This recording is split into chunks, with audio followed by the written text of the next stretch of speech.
Hi, I'm Diana Yeh and I'm an academic at City University of London. Today I want to introduce you to East and Southeast Asian Heritage Month. What I'm going to share draws on my research, so only represents my particular point of view rather than a definitive overview. But I hope this will give you a starting point for you to find out more.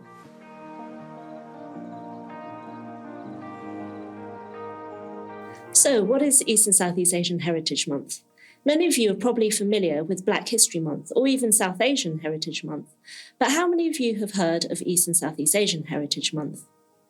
Like Black History Month, EC Heritage Month is an annual observance, but one that gives visibility and celebrates the history, heritage, and contributions of East and Southeast Asian communities to Britain. It was first launched by BSEAN, Britain's East and Southeast Asian network, in September 2021. Hello, we're BSEAN, Britain's East and Southeast Asian network. We are a community-focused, volunteer-led organisation with a mission to empower, educate and embrace East and Southeast Asian people and their allies in the UK. Our advocacy spotlights EC experiences through our online platforms, research and community events, providing a safe space for sharing knowledge, creating joy and fostering connections. Not only do we create awareness campaigns, content creation, educational materials and awesome events, we also offer professional diversity and inclusion services to businesses and organisations. With a focus on anti-racism and joyful advocacy. And we do this completely voluntarily alongside our day jobs. Our vision is one where our communities are seen and supported in all spaces. That's why we launched EC Heritage Month, celebrated every year in the month of September. It's a jam-packed programme of events to celebrate, acknowledge and learn about the incredible ways in which our communities have helped to shape the UK. We are a small but perfectly formed team, and we rely on your support. Visit our website to find out more about our work, how to donate to our cause, and sign up for our newsletter. Also, don't forget to follow us on social media and continue spreading #ECJoy.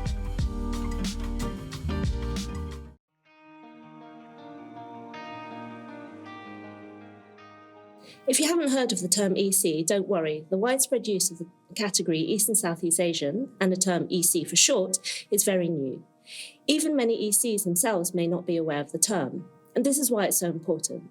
East and Southeast Asians are such an invisible group in Britain that there isn't even a category for us in the census. The term started to gain real currency as part of an anti-racist response from East and Southeast Asian individuals and groups around Britain to the surge of anti-Asian racial violence that was sparked by COVID.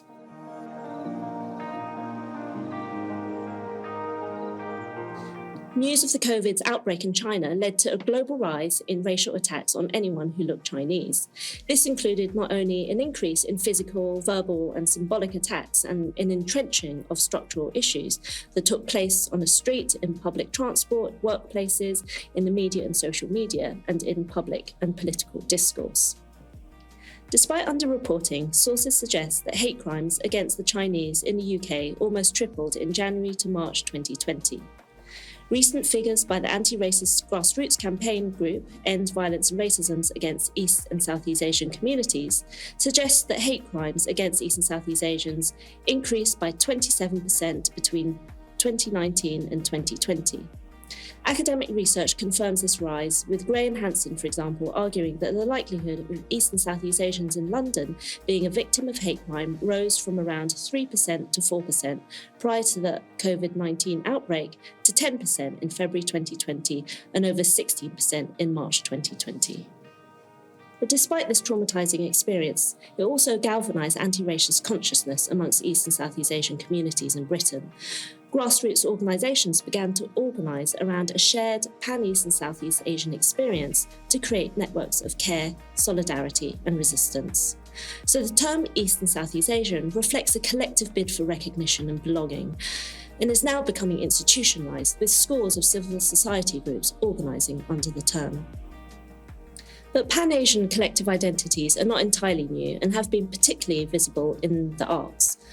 Like other identity categories in Britain, they're shaped by colonial legacies and racial categorisation. Specifically, the term East and Southeast Asian has emerged in a British context where the category Asian is usually used to refer to those from a South Asian, for example, Indian, Pakistani or Bangladeshi background.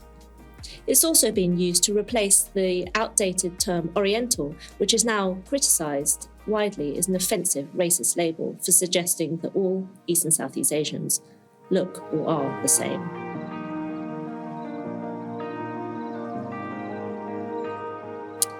This is an important reminder for how we use East and Southeast Asian. Like the category BAME, the umbrella term shouldn't be used as a means of erasing differences between individual ethnic groups. Wherever possible, we need to be aware of the specific experiences of different groups who are included in this term.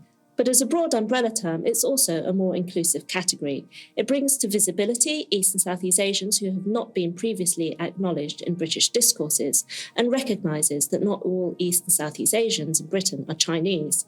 So this is often thought of as they are the largest and longest standing community.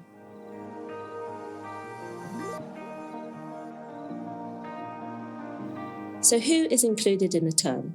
East and Southeast Asian is used to refer to people in Britain who identify their heritages as connected to regions in East and Southeast Asian, even though they may not identify with those nation states.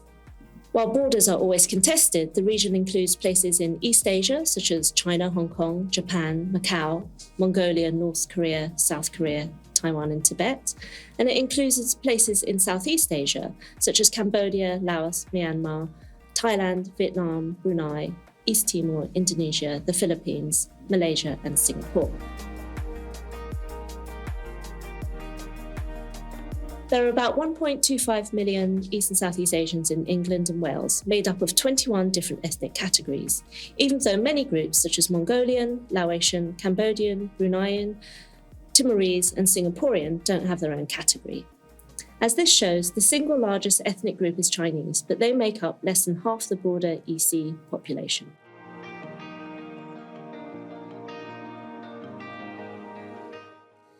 So this is an important reminder of the longer histories of racial discrimination against East and Southeast Asians in Britain. These have been shaped by early racial theories, with yellow peril discourses especially strong during the 19th century in the colonial era. Sinophobia or anti-Chinese racism has been particularly visible since colonial roots led to the global dispersal of the Chinese through indentured and labour migrations. But it's often also been applied to other East and Southeast Asians or anyone who supposedly looks Chinese. But unlike in the US, Australia and South Africa, there's been no specific exclusion act in Britain that directly targeted Chinese migrants, only other forms of legislation such as language tests, which meant that it was difficult for them to stay in the country. Other East and Southeast Asians also experience specific forms of racism relating to their specific ethnic group, and this is often gendered. But forms of stereotyping are often indiscriminate. Many East and Southeast Asian women, for example, have experienced stereotyping as simultaneously docile and passive and hypersexualized.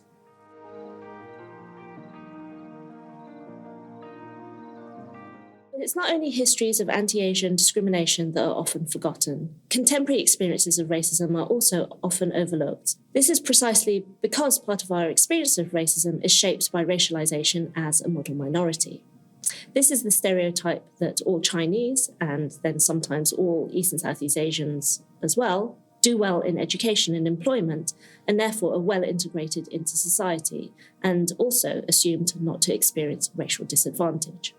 This idea is problematic on so many levels, though. It's a racialized discourse that homogenizes a wide range of groups and experiences, marks East and Southeast Asians as essentially other and different from the so-called white norm, as well as pitting East and Southeast Asians against other minorities. The idea that East and Southeast Asians don't experience racial discrimination also means that racism against us is often downplayed.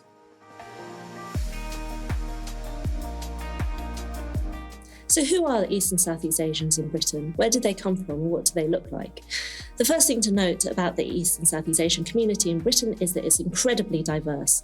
It's made up of migrants, international students and workers, long-standing second, third and subsequent generations, including those who identify as having dual or multiple heritages. Among us are diverse professionals, students and workers in many different industries and sectors. And these communities come not only from East and Southeast Asian, but from all over the world, from the Caribbean, from South Africa, North and South America, and elsewhere. This is due both to international mobility and both voluntary and forced migration in the contemporary era. And the global nature of our community also has historical roots in enslavement by Europeans and indentured colonial labour.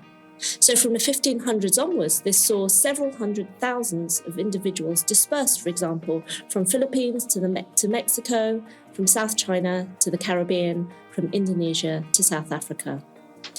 And as it suggests, the histories of Europeans and of East and Southeast Asians have always been deeply entwined, and histories of colonisation have shaped our presence in Britain.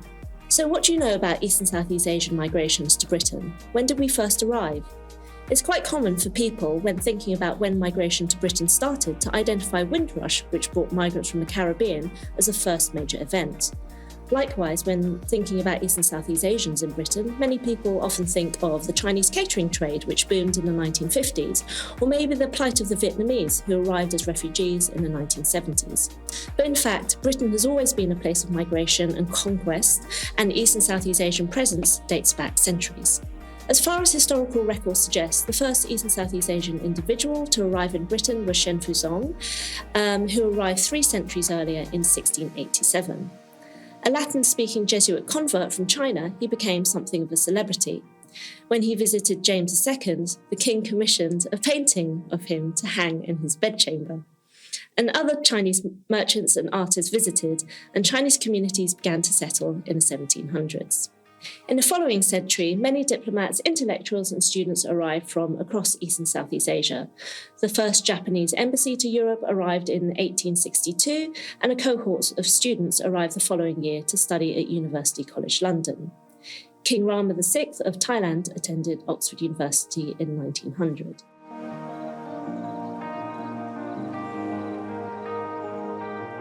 In the First World War, tens of thousands of men from China, Burma, Cambodia, the Philippines and Vietnam were recruited as colonial labour to support the Allied war effort. They acted as soldiers as well as workers digging trenches, transporting materials and taking on a traumatic work of clearing the battlefields.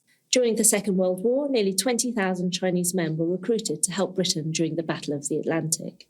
And once the war was over, the British government forcibly and secretly repatriated many of these people, rounding them up and sending them home without their families knowing.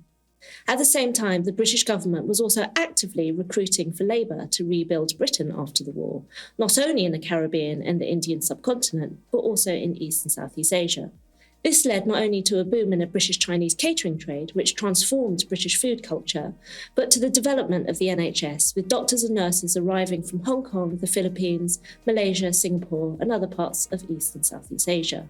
Today, Filipinos are the second largest migrant group in the NHS workforce, with the highest number of nurses and clinical support staff. In May 2020, Filipino UK Nurses Association reported that 1 in 5 healthcare workers who lost their lives due to COVID was Filipino. And advocacy amongst the Filipino workforce since then has led to a new ethnic category in NHS data as a distinct ethnic group.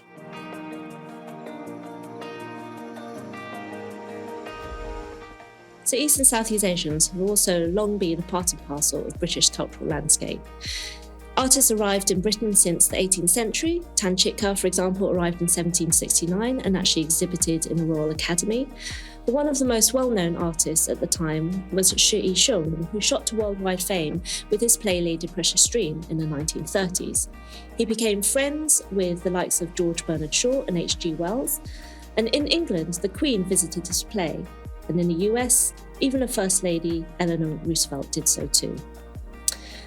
Despite inequalities in the contemporary cultural industries today, there are a host of talented East and Southeast Asians creatives working across literature, film, theatre, visual arts, music, dance and comedy.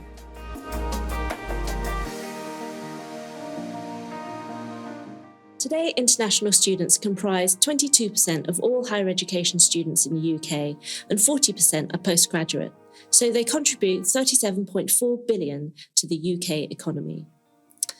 China provides by far the largest market, sending almost a third of all non-EU students. But despite this, only 2.3% of UK professors are Chinese.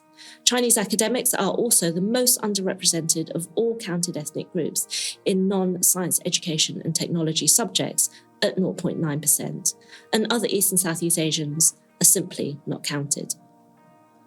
As for students, while the Chinese outperform white students in university entrance exams, they still experience a degree awarding gap, with fewer leaving with good degrees. This suggests systemic disadvantages that they face in higher education. So we asked a group of students about their experience in UK universities, and this is what they said. We asked them, what is it like to be East and Southeast Asian in UK universities?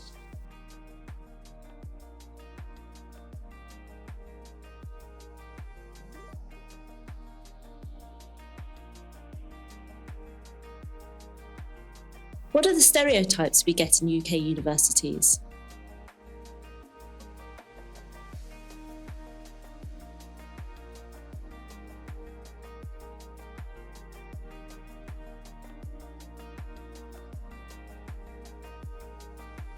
What are the struggles of being East and Southeast Asian in UK universities?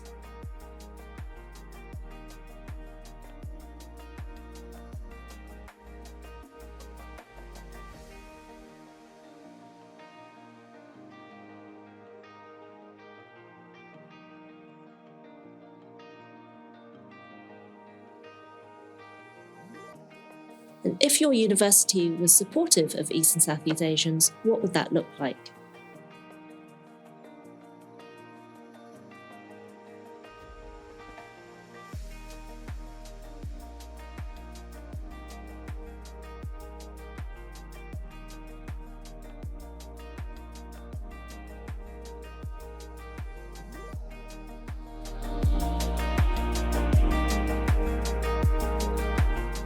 So we asked a group of working professionals about their experiences in the workplace.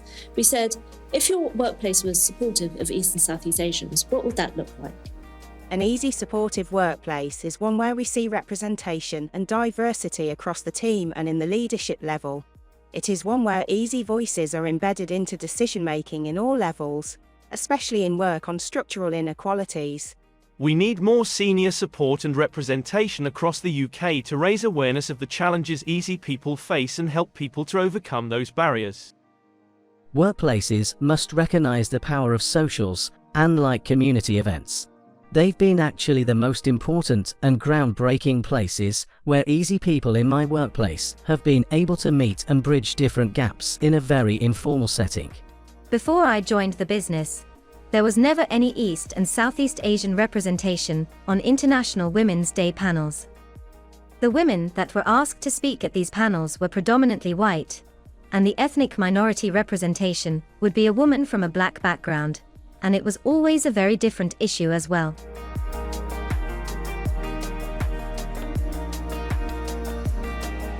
A common theme that came up in all of our discussions in universities and workplaces was the importance of addressing and providing culturally and linguistically sensitive mental health support for East and Southeast Asians. Since the rise of anti-Asian racial violence during COVID, a number of community organisations across the UK have launched mental health services and befriending initiatives specifically for East and Southeast Asians. These include organisations such as Southeast and East Asian Centre, Kalungan, Hackney Chinese, On Your Side, Meridian, Chinese in Wales, and Chinese Autism. But they're hugely under-resourced. Universities and workplaces would do well to similarly provide culturally sensitive mental health services to their East and Southeast Asian students and colleagues.